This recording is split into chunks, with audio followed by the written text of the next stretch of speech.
All right, some additional functionality in the app that we have has to do with being able to subscribe to specific machines. So again, envision a scenario where I'm not concerned about everything, but maybe I've got some machines that have been maybe troublesome, or maybe I'm a third party like a coolant vendor, and I told you I'd watch just some specific machines. And so what you can do in that case is when you go into your machine list, and you look at the machines, you can actually go and click on this subscribe button. So you can see it's subscribe, unsubscribe.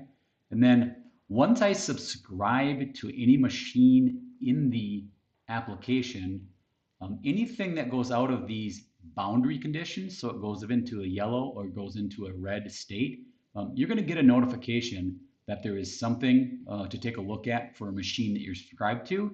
And then what's going to happen is once you go into it, so I'll take a look at this Miano as an example. Once I go into it, it's telling me I should be looking at it, and it's probably because of this rich concentration. But once I go into it and I take a look at it, I can decide what I want to do from that point, and now my notification's clear.